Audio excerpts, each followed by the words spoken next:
Okay, so, over the years, we've seen South African players go overseas.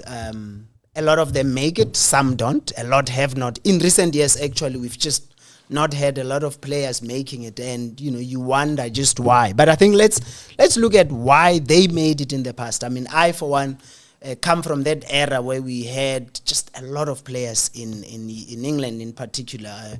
I remember going to visit Lucas Radebe when he was still young at Leeds. He was already captain at Leeds, but in those early years. And one of the, for me personally, I think a lot of the reasons those guys succeeded, it's the hunger. The generations are different. The older generations knew that hard work, you make it through hard work. Lucas Radebe goes there. It's cold. You're not used to the weather. You are far away from your people. It's a completely foreign land. But what always a player, Lucas was telling me at that time when I was there, that I knew that I wanted to become a somebody, and the only way to do it is here. I think lately you have kids who are already big stars. I'm not saying Lucas and them were not big stars when they went, but the current players, it's those things of comfort zones. Not Jabu Pule, what's that player's name? Steve Lukwelea, for example, was one of the first young players when we had the 1997 Africa Championships, and a lot of those players were being scouted. Steve was scouted by PSV Eindhoven, took him there. He got there and he found one. I remember Steve saying the language, they speak funny Afrikaans. They speak Dutch. He didn't understand. The place was cold and he wanted to come home. The club was prepared to let him stay on.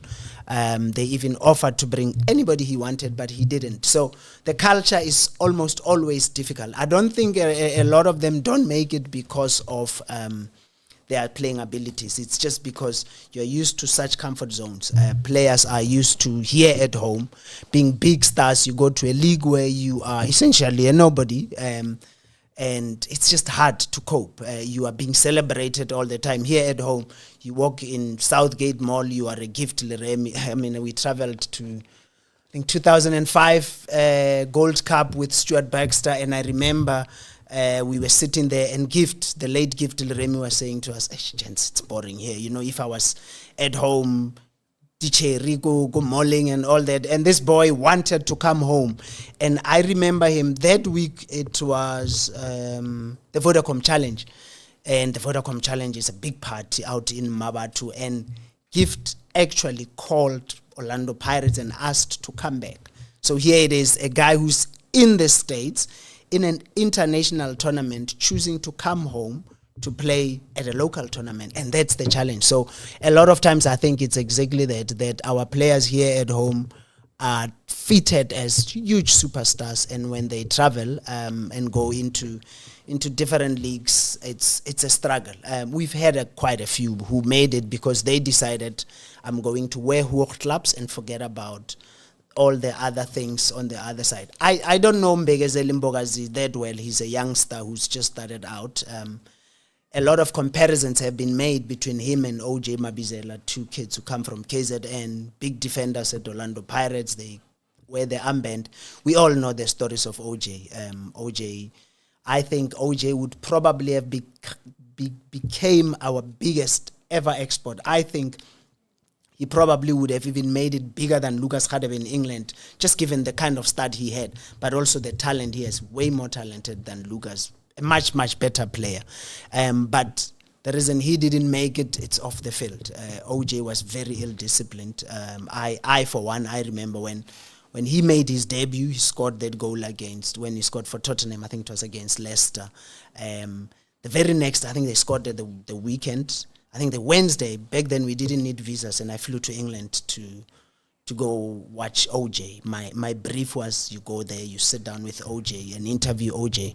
I went to Spurs, asked for an interview. I remember it was just 5 minutes after a training session. It was a very proud moment because all these young kids, back then there wasn't selfies, it was autographs.